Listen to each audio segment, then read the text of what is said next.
The presenting sponsor of Moon Tower Soccer is FVF Law. To find out what makes FVF a different kind of injury law firm, you can visit fvf.law.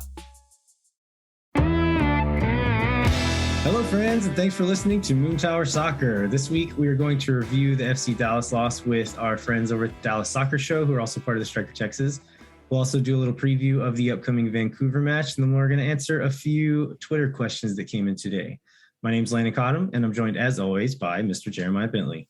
Hey, everybody, I'm Jeremiah Bentley. I'm watching... Well, I was just telling Landon before we started hitting record that my dog, who weighs 14 pounds, ate a bone that was about the size of him today that was left over from Valentina's beef rib and has given back parts of it today. So it's possible that I may have to... there may be some pauses in this show while I deal with some things, but it'll be okay. How's Tito doing? How's he making it through Ashley being gone? Well, she's back now, so he's very happy. I think he got kind of tired of me after a while, but he's very happy to have his favorite person back in town.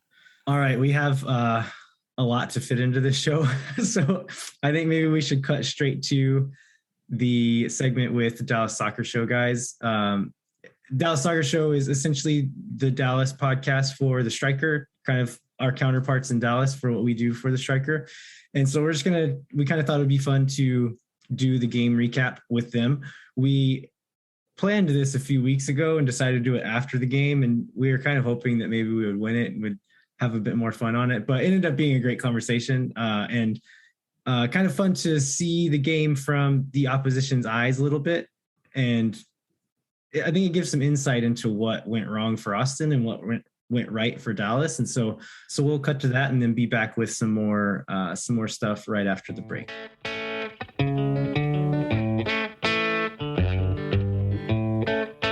All right, this is Landon from Moon Tower Soccer, and we are doing a little crossover episode with the guys from the Dallas Soccer Show. So Dustin, Jonathan, thanks for joining us. Howdy. Yes, we're excited. All right, so we were kind of hoping, we've been planning this for a few weeks now, and we were kind of hoping that this show would go a little differently. Me and Jeremiah were hoping this show would go a little differently, but I bet you guys are pretty happy about the turnout. So leading up to this game, what was kind of the narrative that you guys were looking for? What were things that you were looking forward to or just looking for in this match? Other than 3 points? I mean, one of the things I was actually looking forward to was this would be hoping we would actually see Austin FC roll out a first team, right, from the beginning, because this is the third time that FC Dallas had played against Austin. And in the first two matches, one was in preseason, and then the first match in Dallas, the Austin squad was heavily rotated. So it was one of the things I was looking forward to was actually a true head-to-head competition with Austin. So, and we actually got to see that.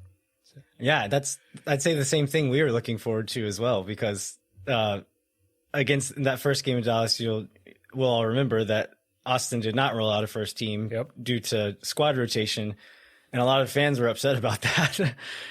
So to see the same starting 11 who demolished Portland last weekend, to see those guys come out, we felt pretty good about our chances, but we were clearly very wrong about that. Well, we could just spend the whole podcast just talking about how we both demolished Portland at home. I mean, that'd be all right. Yeah, I said a lot of things at the bar before the game that I'm glad aren't recorded and I won't repeat. But yeah, I had a lot of enthusiasm going in that turned out to be unfounded. Well, you kind of have to. I mean, if you're going to run a podcast and you're doing it in a season where there's not a lot of things to celebrate, you got to have some enthusiasm, whether or not it's you should have it or not. Believe me, we understand that from a Dallas perspective this year. That's one thing I kind of want to ask y'all about after we get through this game. But y'all want to go ahead and jump into the game here? Do you want to lead us through the game there, Jonathan or Dustin? I mean, I'll kick off maybe we'll break it into parts. I mean, I think that the beginning of the match actually reminded me a little bit when FC Dallas played Houston, which was the very last match, where it was in Houston, and Houston was really, really pressing early on FC Dallas and giving them a lot of trouble building out of the back. And we saw, Dallas kind of tried to do that same thing from Austin to Austin in Austin, which was really put a lot of pressure on the ball. And I think that we saw, a little bit of a miscue in an early goal that, put FC Dallas up 1-0. And I'm sure a lot of Austin fans, both watching on TV and in the stadium, were screaming at the goalkeeper in the back line to just punt the ball. Yeah, Stuver, he took such a casual touch on that pass, which he's been. I'd say there's probably 3 goals now that have been because of like moments like that, and then one other that was just a poor pass. Like it was a longer like distribution pass that he threw out that turned into a goal.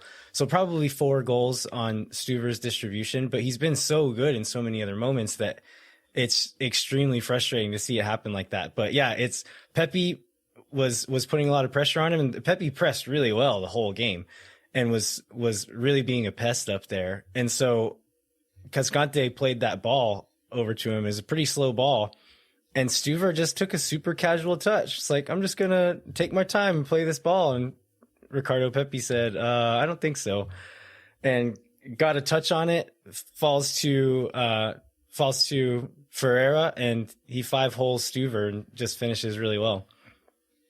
It's really a dream start for FC Dallas, especially, coming in with the the atmosphere there at the Q2, and really not being great on the road. The story of FC Dallas this season has been not being able to get points on the road. They're on a little bit of a away point streak right now. 4 games in a row. But yeah. And so from the FC Dallas perspective, we're sitting back, and you can't think of a better way to start, especially whenever you're just used to most of the rest of the season being in the game until the end and then losing, in the last throes of the game. And so, kind of calmed the nerves a bit as a fan.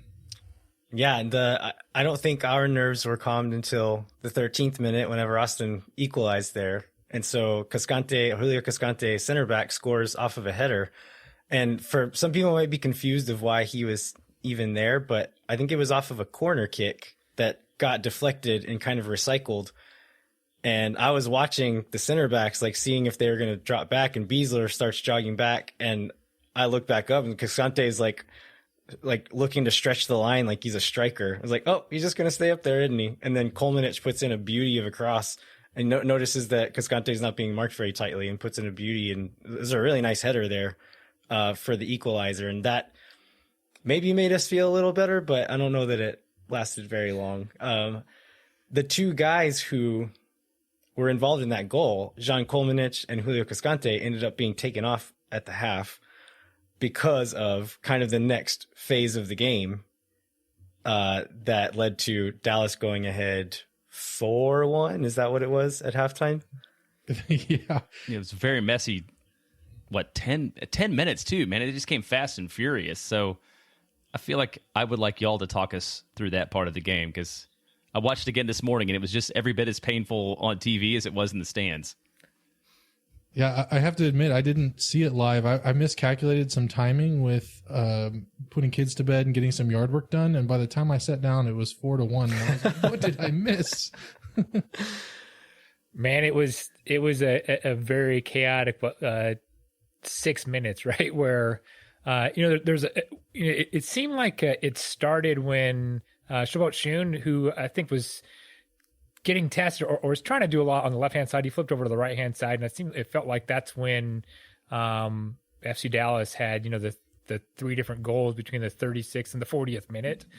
And it was the first one was a Ricardo Pepi shot that right in the left corner. And I think Jesus said, "Hey, I can do the same thing," and got a goal in the 38th minute, and then finally it was one more, kind of a through ball from Shun to Pepi, where I don't know what you guys thought, but when I was celebrating that goal early on, I was doing it kind of cautiously, because I honestly thought Pepi was offside.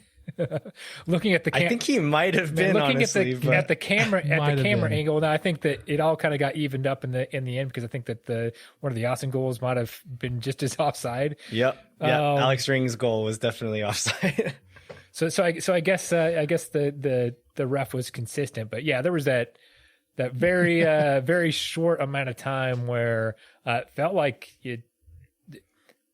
Austin was just having trouble getting back organized, right? And FC Dallas was just coming wave after wave after wave, and all of them were fairly similar as far as just overloading the box, right? Throwing lots of numbers forward.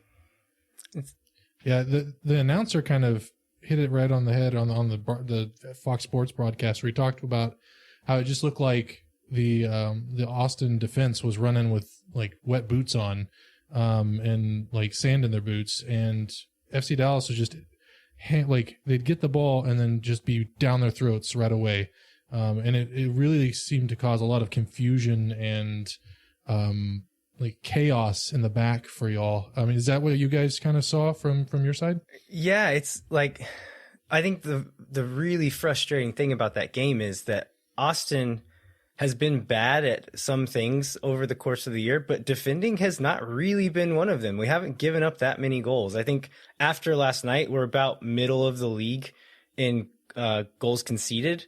And earlier on in the season, before we've given up a few of these bigger ones, it was we were like top third in the league in goals conceded. We just couldn't score in any of those goals. So there's a ton of 0-0 draws, 1-0 losses, things like that.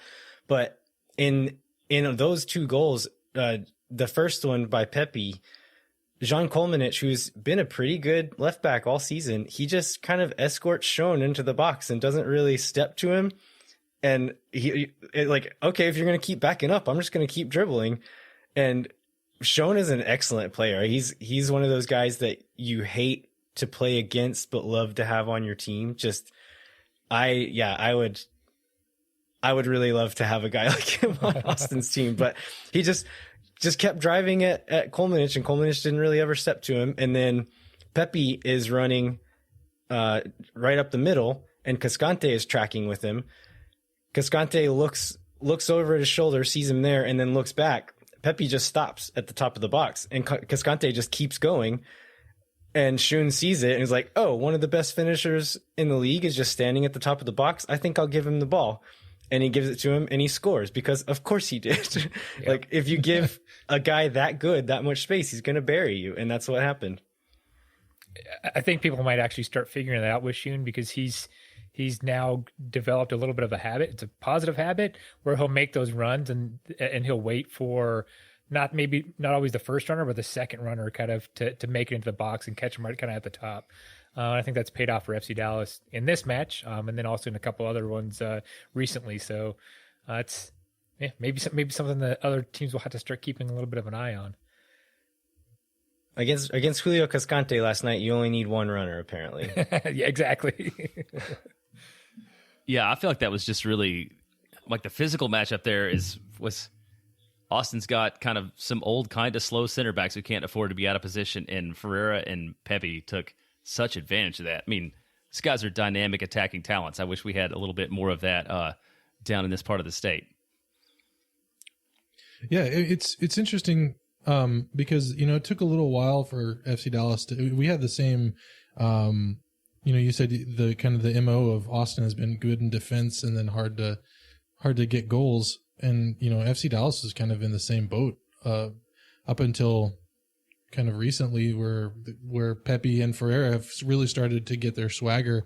And I think in this match particularly, they had swagger on the ball and off the ball. And they didn't, not only did, they create the chances, but they caused the problems that got the ball back in order to create the chances.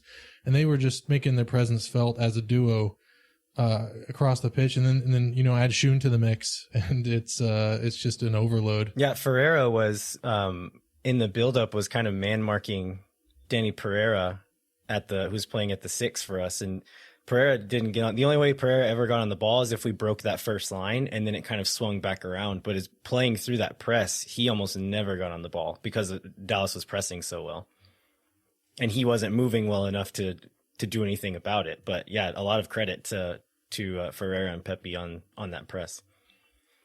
So going in. Well, so we. Sorry, I was just saying going into halftime. Were you guys surprised to see changes made at halftime? No, not really. I didn't quite see how bad the defensive efforts were. And so I didn't really know who he's going to pull off. So I wasn't surprised to see changes made, but I didn't know exactly who it was going to be. But going back and watching the replay and watching those goals again, it's very obvious that those two guys were big parts of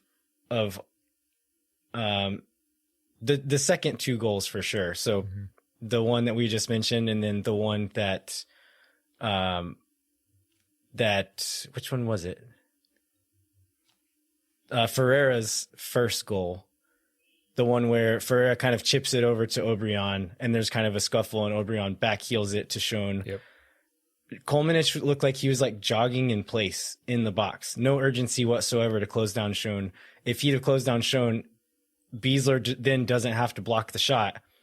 And when Beasler blocks the shot, it falls to Ferreira, and Julio Cascante looks like a freaking grandpa trying to close him down. And if Well, it was a Sunday. He's going to a Sunday jog. If Kolmanic just puts in a little bit of effort there, it's kind of a domino effect of it falling to Ferreira there, and it didn't have to happen that way. And again, if you let a guy like Ferreira have that easy of a shot, he's going to bury it. He's like, those guys aren't going to miss from those spots. And so, I was not, after the rewatch, I was definitely not surprised that those guys came off. So at halftime, Cascante, Kolmanic, and Gallagher come off, and Johan Romagna, Hector Jimenez, and Pochettino come on. Pochettino's playing on the wing, which we had maybe seen him do a little bit, but he had never like been lined up at the wing as a starter or even like subbed in for a winger. He's usually been playing in the more centrally, but he looked pretty good there. And Romagna and Jimenez had a little bit more urgency in defense, but we're not perfect by any means, because the next goal after the half was completely Johan Romagna's fault. And it was it a feeling of here we go again? I mean, it was. Just of here we go again in the first half. I was after at halftime when we fight, like we kind of scratched back enough that I was thinking like, okay, we could maybe get a little bit closer. And then whenever that happened, I was like, oh God, it's going to be 8-1 by the end of the game. Jonathan, Hot Air Obrian, he loves to score when the team's up. He does. Yes, he's the king of junk goals. I think that might be just kind of like a factor of his speed, because he's still got legs when the other teams are chasing the game, and he can kind of, in that game state, they're overcommitting to the offense, and then he can burn them on the counter. He just has to stay on his feet and actually score, and he did this time.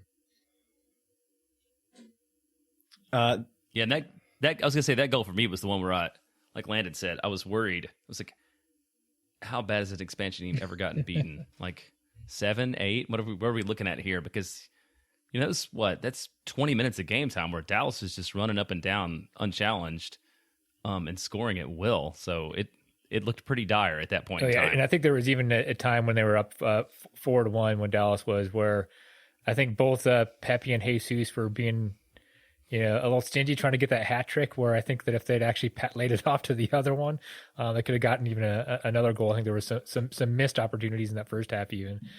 But, Yeah, even in the last kick of the first half. Yes.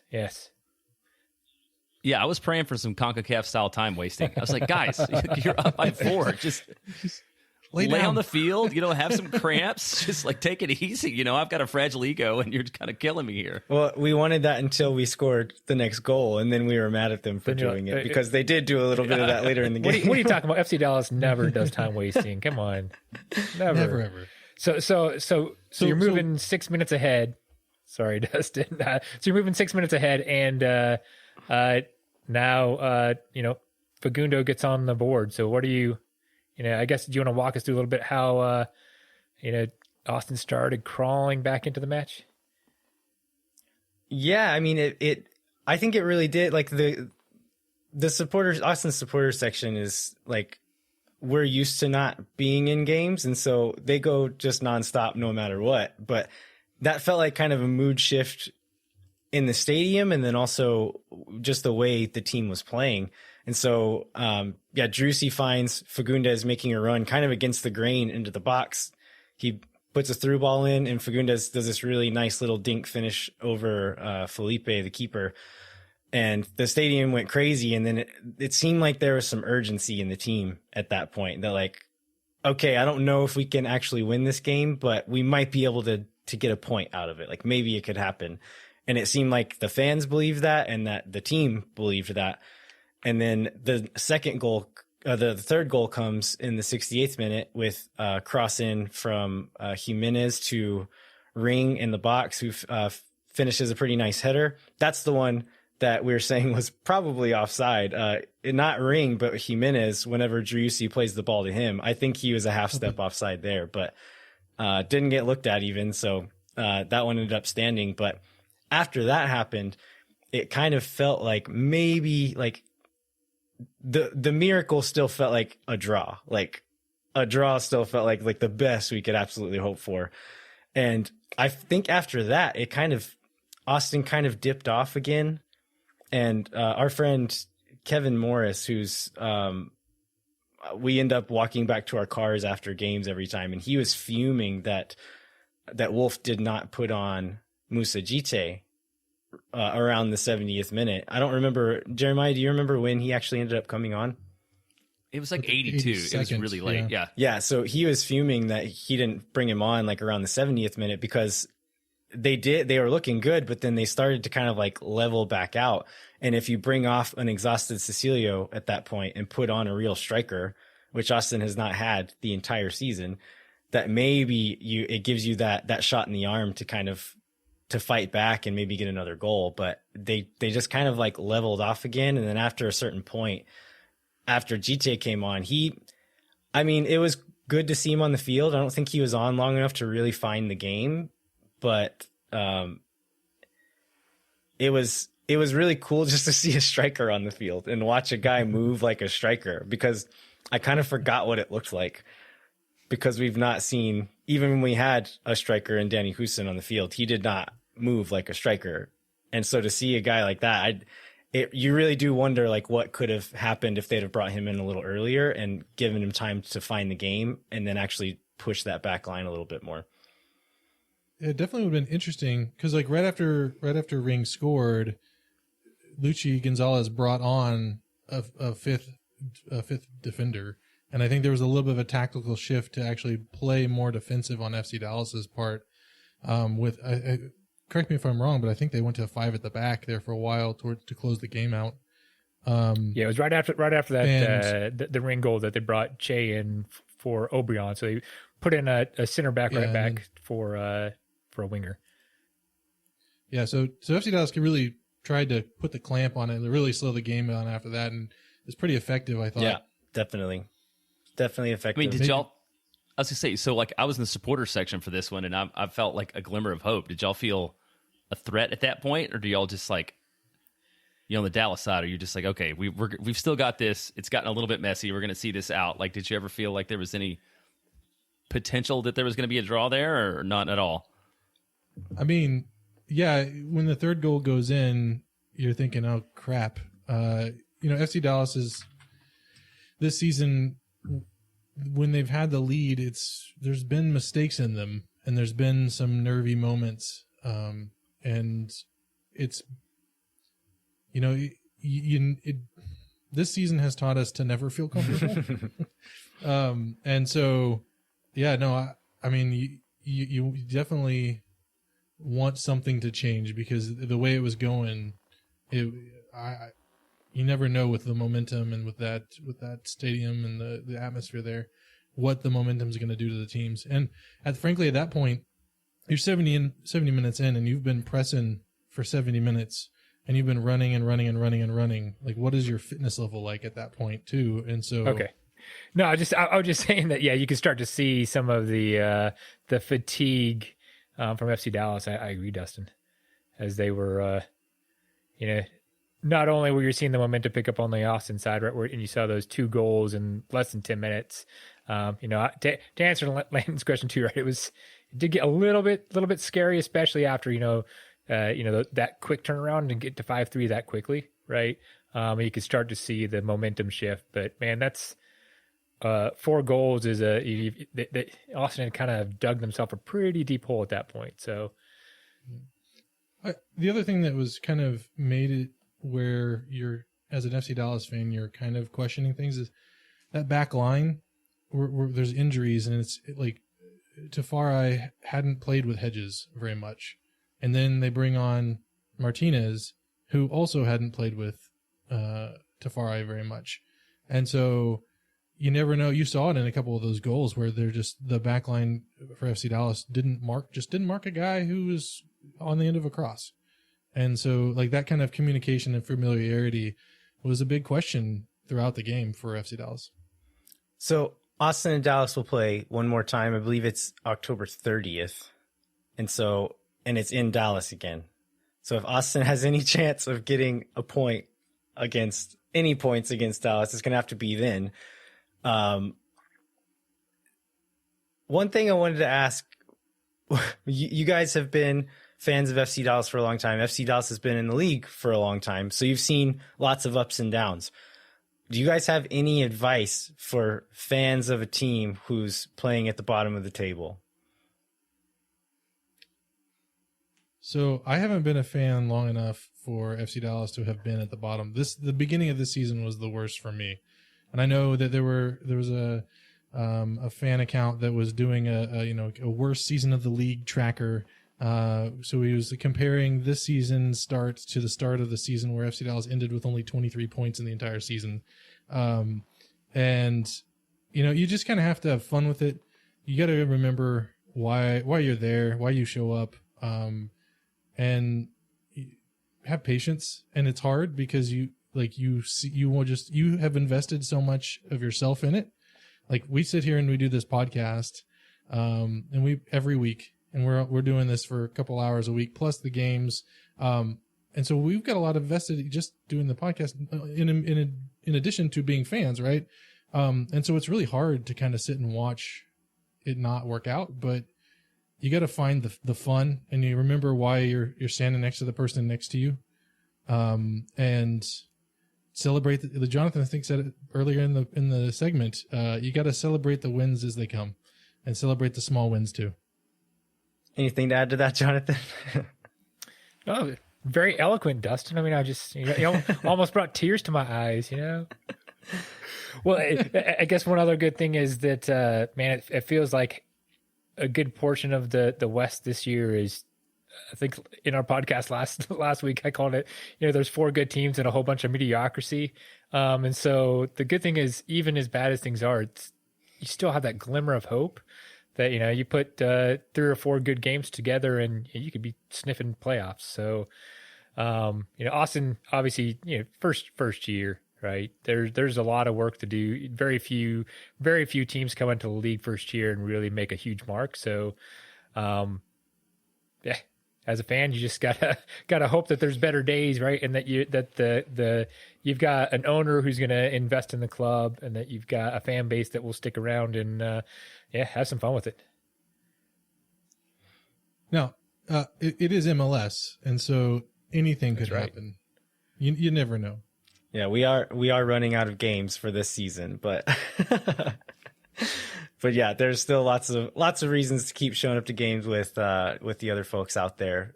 One last question I wanted to ask about was, I think it's very clear that the fans on both sides of this encounter already consider this a rivalry. Like Dallas fans want. Well, okay, I see you looking your head, but you can't tell me that the 100 fans or so that were there didn't want to come in and beat us in our house more than a lot of other teams in this league. Yeah, no, I'll concede that. So if they're gonna go to any other team in the league, I would say there's maybe Houston that FC Dallas fans would want to beat more than Austin at this point. I think in their own house. I don't know. I Sporting think Kansas City, man. City's up there. Just because of some of the recent history with him, it feels like SKC is kind of the biggest one, and part of that is because Houston just hasn't been that good lately, and SKC is always at the top of the conference. So I think that one's become a little bit more of a hated nemesis for FC Dallas. But obviously, it's a lot harder to travel that size of a group up to Kansas City from Dallas than it is down to Austin. Yeah, I think you're right though, Jonathan. That there's going to be some rivalry there just because we can travel there easily, and there's not a whole lot of FC Dallas fans. I mean, let's be honest. I thought you just stopped. You just stopped there. There's not a whole lot of FC Dallas fans, and there's even less that are willing to travel, and so being able to travel to Houston and Austin as close stops is going to make it what's the word I'm looking for? It would make it mean a little bit more, for those matches for sure. Yeah. So I think that's fair enough saying like some of these older teams that have been in the league longer, but I think there's also a fair amount of FC Dallas fans that like to pretend it's not a rivalry to piss off Austin fans. Is that true? We'll do anything to. I'm sure there's a ton of exactly. You do everything you can. Yeah, Twitter's our reference. That's right. Yeah. Anyway, where I was going with the beginning of that question anyway is that Josh Wolf was asked about the rivalry and if he thought it was a rivalry leading up to the game, and he kind of said like I'm sure to the fans it is, but to players and coaches like events lead to rivalries. Right. And like things need to happen on the field for the players and the coaches to actually really start to care about it. Do you think like the game got a little chippy at times and there were some little scuffles going on and some yellow cards and some pushing at times? Do you think there was like a bit of a spark that happened last night to where the players and coaches might start to feel a little bit of that rivalry?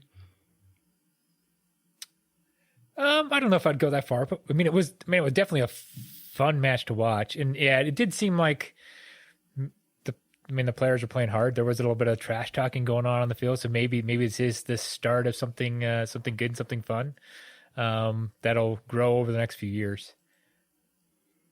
Yeah, I just remember the gif of Ring trying to run the ball out to the center and Cirillo knock it out of his hands. Cirillo, yeah. There's that moment, and then Cascante, I think Shun broke away, and Cascante just grabbed him by the shoulders and threw him on the ground, and didn't get a card for it. And then 5 seconds later, Shun got a card for doing the exact same thing. I saw that, and I was like, "Oh, it's going to be one of those games, right?" Where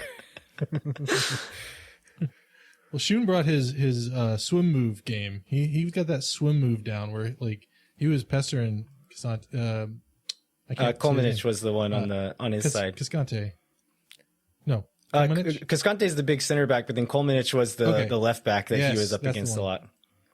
And he would come up and do that swim move to him, and it was really getting under his skin. So yeah, maybe that was a spark. I would say if there's 2 or 3 more games like that one, that you could start seeing the players kind of looking forward to that one, or kind of marking that one down on the calendar, because I think it is little moments that kind of start to feel it, regardless of what fans think. Because I think these players none of them are from Texas. They don't really understand that Dallas is just another city to them, right? And so I don't know. I think it could be kind of something to make it mean a bit more to the guys who don't know what the dynamics are between Texas cities. Yeah, I definitely hope so, because I think it'd be nice to have another place where, as a fan, you can go visit and enjoy that atmosphere.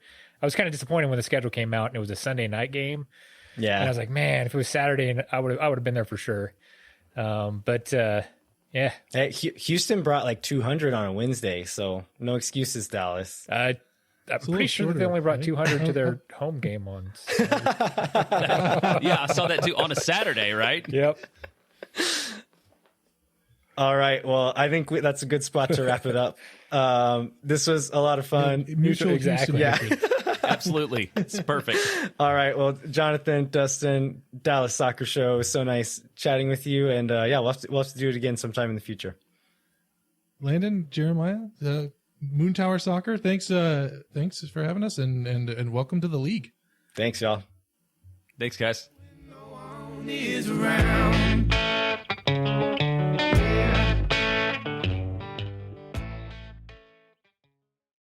Moon Tower Soccer is brought to you by our friends at FVF Law, the official injury lawyers of Austin FC. FVF is a different kind of personal injury law firm dedicated to community transparency and client education. And I also saw on their Instagram page that they had a very special field tour before the game yesterday. So Ooh, I missed that. So good for them. And, like in the bounds of like fan superstition, I don't know if that means they can never go on the field again or they should go on the field more. Like, I don't know how that relates to outcomes. Maybe somebody from FEF will tell us, but it's just, you got to do what you can in these times when we're sitting 12th on the table. I think it's because I didn't wear my bootleg Bugs Bunny Austin FC shirt. Oh, that's too bad. Okay, so it's not FVS fault. Yeah, work with them. They're great. Yeah, they're off the hook. You can go to fef.law to find out what makes FVF a different kind of injury law firm and why understanding your legal options can dramatically change the outcome of a case. Once again, that's fvf.law. Jeremiah, let's talk about hot sauce. Let's do it. Teardrop Pepper Company has finally created the perfect recipe right here in Austin, Texas. I did see them at a farmer's market in Lakeline last weekend. So you can order it online, but you can order it in person too. Their all natural, award-winning hot sauce has a delicious blend of flavor and heat, enhancing your favorite foods and leaving you wanting more. Whether you like the zesty kick of golden habanero or garlicky smoothness of supreme serrano, it's the best way to spice up your Austin FC pre-match meals. Teardrop Pepper Company has 2 unique flavors available, and you can order them from their website, teardroppepperco.com, or from their social media pages. You can use offer code GOAL to save 10% off your order. Put it on everything, and we're going to probably get into what it can go on and whether it's a taco or a breakfast taco later, but we'll save that for the Twitter discussion. So put it on everything. They'll make more. All right. We want to thank Dustin and Jonathan from the Dallas Soccer Show one more time for joining us. I hope you guys got maybe a little something different out of that and maybe got a break from listening to me and Jeremiah talk for a while, but we'll hopefully do something like that again in the future. Jeremiah, let's jump into some of the kind of post-game topics and narratives that we're pulling off of social media and then questions we got off of Twitter as well. Yeah, we'll do that. And so this is going to be a little bit of a mix of kind of just what we've read, online along with specific questions that we got on Twitter. So, what we have seen is continued criticism of the playing style, and that being playing out of the back and what it can lead to. And a lot of that tied to, I believe, the very first goal specifically. And so I think this question is is it the system or is it the players executing the system? So how do you feel about sort of that balance? I think the answer is yes. I knew you were going to say that. Yeah. I think it's, we talked about this with the Dallas Soccer Show guys a little bit, but playing out of the back is not necessary. It doesn't have to be as dangerous as Austin makes it sometimes. In that moment where Cascante plays kind of a slow ball to Stuver and you see Ricardo Pepi with his very long legs sprinting at you, you don't take a casual touch there. You just boot it. It's fine to concede that every once in a while. And I think maybe it's a case of them being drilled so hard on that. You kind of have to swing, with this new team, you have to drill them very hard to get it to where it's second nature. But then at some point you need to also drill into them that it's fine just to rip it every once in a while and just be like, okay, giving up, we'll try again next time, and just boot it long and live to fight another day essentially. And so I think there will be a lot of people who criticize the system, and I think that's fair enough. I think it's an opinion thing. Some people don't believe in that and don't trust it. I think it's kind of fun and exciting to watch. And so I don't mind the system, but the execution, I think, is the big issue. And I think that was the bigger issue with everything that went wrong in this game. Yeah, we've talked about whoscored.com before, right? And it's just like a computer-generated summary of the game. And at least we had some strengths this time, but I noticed that the one main weakness for Austin was committed a high number of individual errors. And I feel like, again, the computer figured out sort of the biggest problem with the way we played on Saturday night. Their algorithm knows us so well. It's figured us out. One other thing I saw, and Chris Bills, I'm going to talk about a specific article that Chris Bills wrote about Alex Ring, his best spot for the team, and sort of how he played on Saturday and what the effect was. And Chris's opinion is effectively like Alex Ring is the best player we have at 3 different positions, that being the number 8, the number 6, and possibly our best center back. And so with that in mind, that means you have to pick the lesser of 3 evils at that point when you think about where you're going to play Alex Ring. So we played him at the 8 against Portland. It worked really well. We played him at the 8 again against Dallas, which put Danny Pereira at the 6, and that did not work out well at all. It did in some regard, not defensively. Well, offense, okay, that's fair. It did not work out. In the aggregate, it did not work out that well for us, because Pereira didn't have a great game. But I mean, how do you feel about that? And where do you see the long-term, I guess long-term being the rest of this season, where do we best position Alex Ring? Or is there no single answer and it matters like game by game? I think Chris nailed it. Like we need 2 Alex Rings, and I think it's just a matter of quality on the field. I think I saw some people reference this on Twitter, and actually I think this leads into this next little question on Twitter from Barton Marks. Is that who it was, Jeremiah? Yeah, that's right. Yeah, so they're asking about said we were using a single pivot with essentially playing Pereira alone at the 6, and is asking if we should maybe use a double pivot, or if maybe we should move Ring back to the 6 and put Pochettino at the 8. I think that last suggestion might be the answer that Wolf tries next, because Pochettino came on, had a pretty good game, and then a few games before that he had some pretty solid games. And so maybe the answer is to move Ring back to the 6, even though he's looked really good at the 8, that maybe against certain opponents, you can't really afford to not have his defense there at the 6 and play Pochettino and Driussi in the midfield together. I don't know. I could see maybe against a team that's not going to press us so intensely and is not so deadly on the counter, that maybe we would play Pereira at the 6 again. But Alex Ring over the course of the season has bailed us out big time playing at the 6. It was made up for the speed of our center backs, or the other midfielders would turn it over and Ring would go and take the ball right back off a guy. And so, it is as much spark as he provides in the attack. If we're giving up 5 goals, it doesn't really matter. And so maybe it's not worth it. And you do just have to keep him at the 6, unfortunately. Yeah, I think you hit on the big thing that came out of this game was just how much, when he's on, how much cover he can give to the center backs. And it was, so in the second half, he was, Austin was playing toward the south end, and you could just see like the intensity in Alex Ring's face, like even late, and how much he hustles and how much he does like all the things that you don't necessarily see on TV in terms of the well-placed elbow or foot or whatever. And it was really impressive. Like, he never gave up on that game, and he serves as a real example for everybody else. But I think if you look at it overall, there's other ways to get the most out of the team as a whole. So I kind of have to agree with that. Our next question is from Mike Ellison. This is probably my favorite question of the day, which is, when do we get to talk about Moussa Djitte and how much bigger he is than I expected? He's a tank and fast. So was that your impression of his 14 minutes I think he had, but he came on at 82 and it had extra time? What'd you think about what you saw out of Moussa Djitte? Yeah, going back to just the size, I was like, when we first signed him, I think we were going the other way. They said he was like 5'11", 165 or whatever. Yeah. And a picture came out of him and like some of his representatives from his agency were with him. And one of the guys was like 3 heads taller than him. And we're like, oh, there's no way this guy's 5'11". He's like 5'7".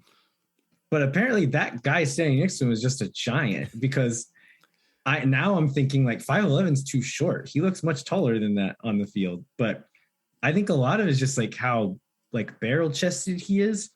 Because I think he's probably about the same height as Cecilio. And I think Cecilio is about 6 feet tall. So maybe he is around that height, but just like how big is, like, he's just like a stout guy. And so I think it makes him look a little bit bigger.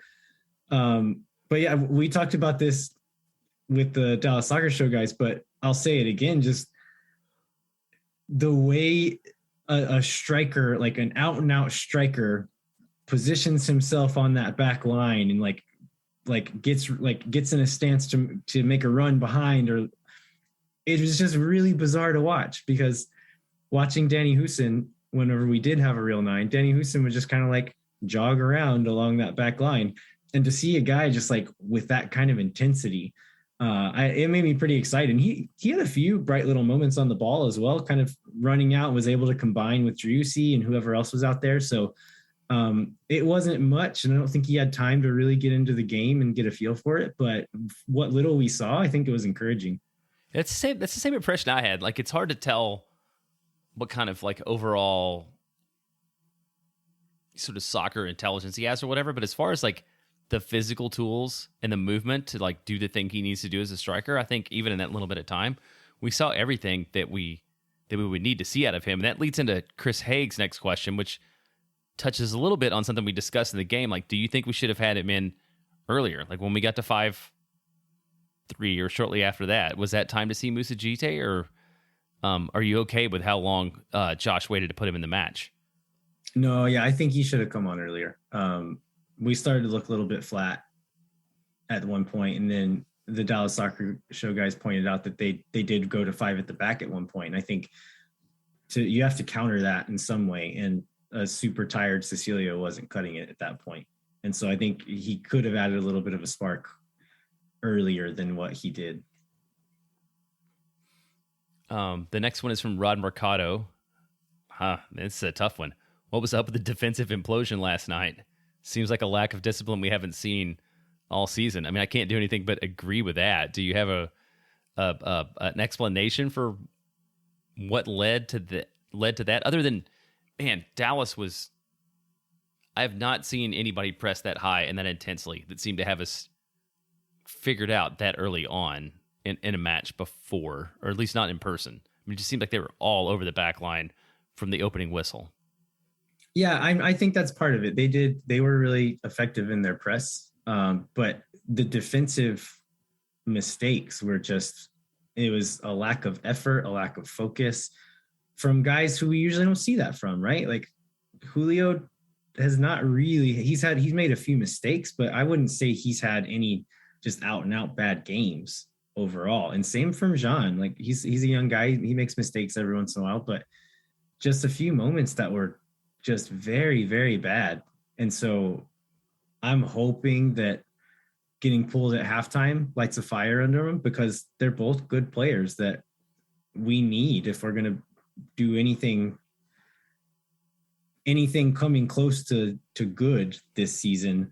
We're going to need those two guys to be a big part of it. And so I kind of hope that it's a motivation for them being pulled off at the half.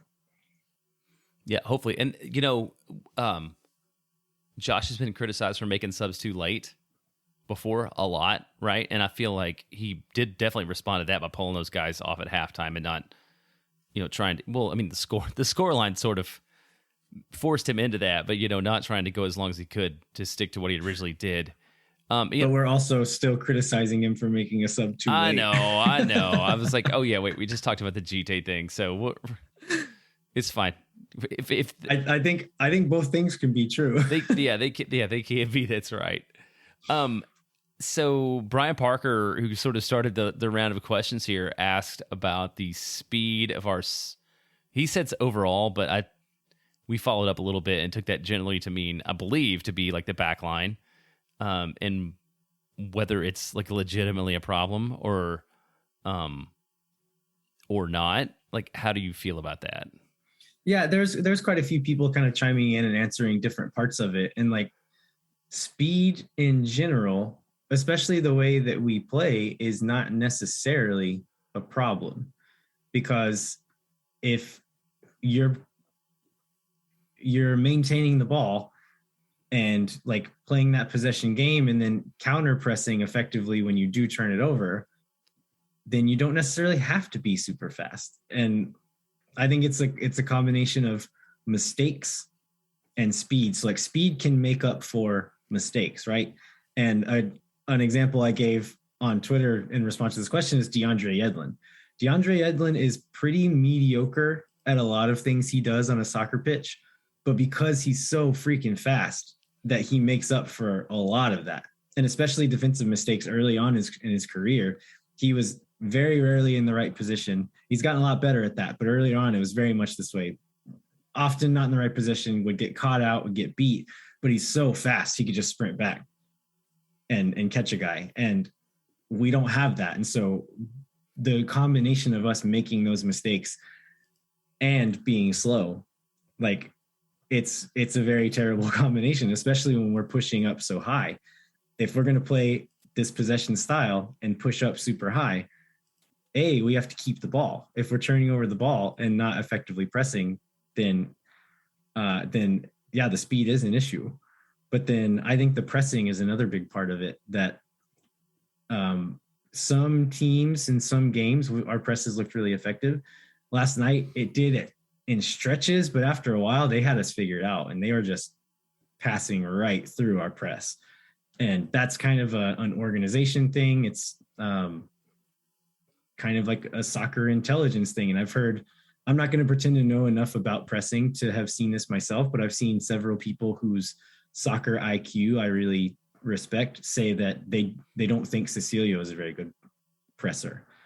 And that it's kind of like he works really hard and tries really hard, but as far as like being in the right spot and knowing when to go and knowing when not to go, that he makes not great decisions. And so I think it's a combination of all those things, but I think it comes down to, if you don't make so many mistakes, being slow is not as big of a deal, but we are making a lot of mistakes and then we can't recover, right? Yeah. Yeah. So the one guy who I feel like does it and can a little bit, and maybe this is why he's a decent defensive option. I feel like Nick Lima, which, I mean, he's also made a mistake he can't run past, but he seems like the one guy like on the defense who can afford to do that. I think he's overall pretty defensively sound, and I think he does a better job of kind of like finding that balance. Wolf was talking about this in a press conference a week or two ago about finding the like, especially with the fullbacks, that balance of like, when do you get super high and when do you stay back a little bit? And that's kind of the art of playing that overlapping fullback position. And I think Lima rides that line pretty well. Like, you don't often see him get pushed up super high in a moment that it's really dangerous for him. I think it happened against Dallas, but we were down 3-1 at that point, and we're probably told to push a little higher, or just doing it to try to chase the game. But I saw somebody say that Lima was slow on Twitter, and I don't think he's slow. No, he was like a high school, could have been a college football running back, right? I mean, he's definitely got wheels. But, overall, I think Lima's pretty solid defensively. Yeah, so we're gonna get his crosses and that frustrate me a lot. Yeah, it's every time he moves into the front half of the field. So I've got like one broad issue that hit across all social media platforms that I want to talk about. But before we get into that one, I want to get into Chris Wellhausen's question, which is, if you could only have breakfast tacos for breakfast, or never have breakfast tacos again for the rest of your life, which would you choose? This is a pretty easy one for me because I already almost only have breakfast tacos for breakfast. We keep like stacks of HEB tortillas in the fridge, and I'll do like some mixed greens in the skillet and then crack some eggs on top of those and then put hot sauce on it. And that's breakfast almost every day at our house. Yeah. So easy answer for me. And I have to agree. 7 of my last 8 meals have been tacos. So I mean, it's not even breakfast at this point. And a lot of them have been brisket tacos, which is how my dog got the bone that was causing the issues. It's probably not good for my overall health, but man, they taste good. So I definitely breakfast tacos every breakfast is the way to go. Which leads me to like the big, what should fans do? I mean, we saw a lot of this. We saw a lot of criticism of the supporter section for like singing when we were down. We saw people saying that like we should boo the team so they know that we expect more. We saw a lot of defense on the other side. Like, what's your position on this overall? How do you support and criticize? Because I mean, I don't think anybody's saying that you should like never be critical at all. But like, what does that look like for you as a fan? Yeah, I don't know. I don't see a useful situation where booing the players is going to help anything. I think if it's a situation where like they've clearly just given up and aren't trying anymore, that might be a situation where if they're booing the players, we're like, all right, fair enough. But we're far from that point. Like there might have been a couple of moments on a certain play where individual players weren't giving their best effort, but as far as just the whole team giving up and not trying at all, that's not what's happening here. And so, I don't know. I'll be honest and say that it is a little bit like, it's a little bit strange to like for a goal to be scored against us and the sound in the stadium, like not really change because the band is playing all the way through. But I think that's part of the trade-offs because the band is playing all the way through.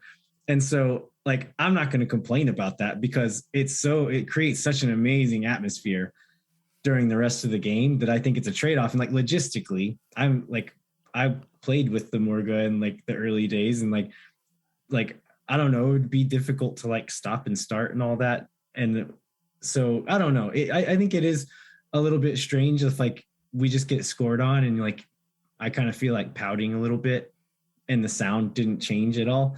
But I think it's badass that like how loud it is in that stadium and how good the atmosphere is in that stadium all the time. And so I'm absolutely not going to complain and I'm going to let them do whatever they want to do because they're the ones who are creating all that. So keep doing you guys.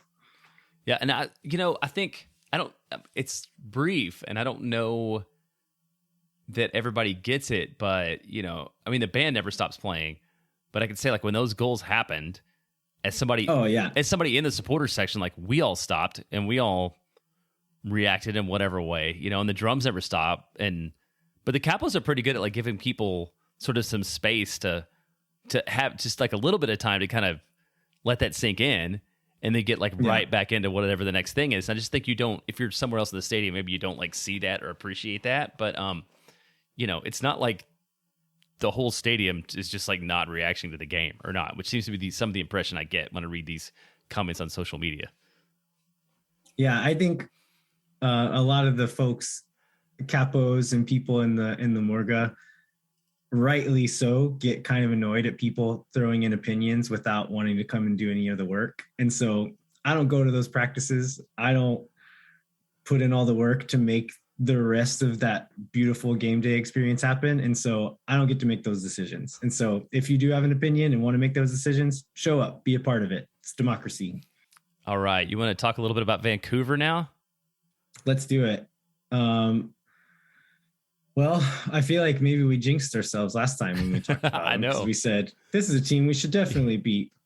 Yeah, we just talked about it a couple weeks ago, and not a lot has changed except for they're playing very well now.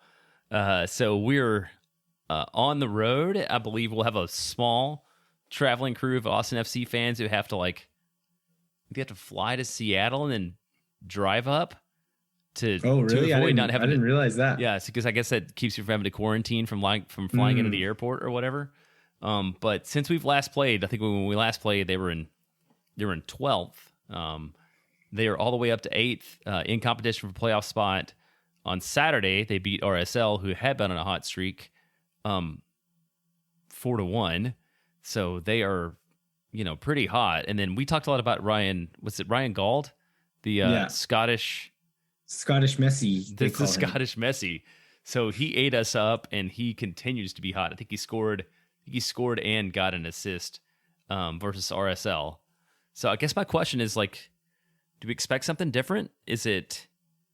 Are they fundamentally different than they were like 3 weeks ago? Or is this just how the MLS playoff race works and people get hot for a few games in a row and then fall apart? Or like what do we expect out of this game this week? I think that's definitely how the MLS playoff race works, is like teams take turns being good and being bad. And I think especially in the MLS West this season, there's like most of the teams have both been very good and very bad at some point.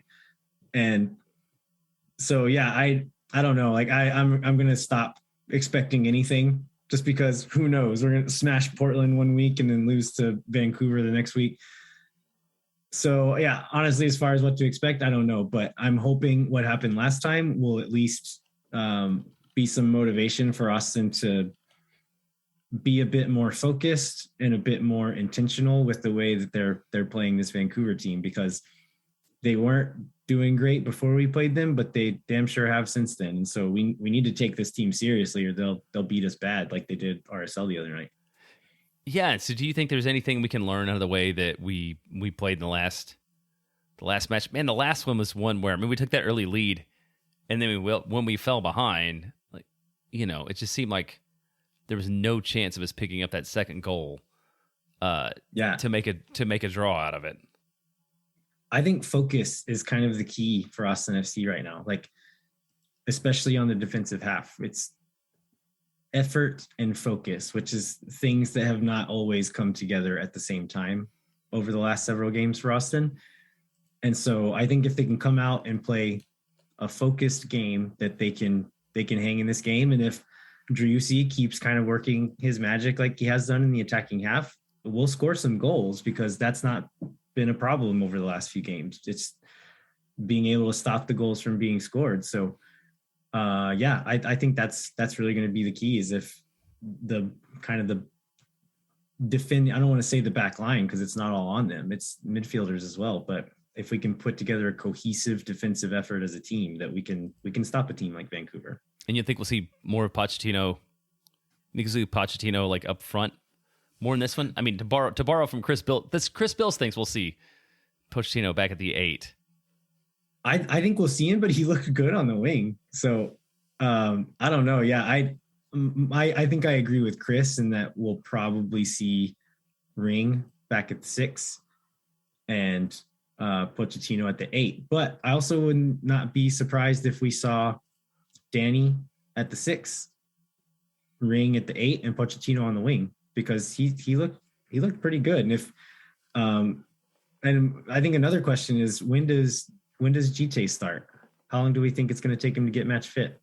I don't see him starting this week. I would like to see more time out of him this week, but you know, have some fear that a little bit of his tank-like build is maybe if not being like completely in match shape after being off off for a few months. And we're not playing that many games right now too, you know, where I can see like, oh, Diego needs a break, or so-and-so needs I don't know who you need to take out to give a breather, since we played Dallas and we basically for the first time in a while got a full week before we match up against Vancouver. So I don't know. I mean, I think we'll see maybe a little more of him, but I don't think we see him start. Do you? Yeah, I kind of agree with you. I would be a little surprised to see him start yet, but not super surprised. I could see it happening, but I think you're right. I think maybe another week or so to get him a little more fit and into shape before we're expecting him to go 60, 70 minutes. Yeah, because if you look at that, Vancouver's on the 4th, and then we've got Houston on the 11th, LAFC on the 15th, San Jose on the 18th. Like, that's, again, 3 games in 8 days, and that's where you might see him like start the first part of that stretch, because we're going to have some more squad rotation there. And a player like that is probably more dangerous. If he's not going to be able to go the whole game, he's probably more dangerous at the end of the game than he is for the first 45 or whatever. Yep, it's very true. All right, Jeremiah, anything else before we wrap it up? No, I think let's go ahead and close it out. Wait. All right. Don't say that, because then Chris Wellhausen will stop listening. Yes, we have lots of other dynamic content that Chris needs to listen to.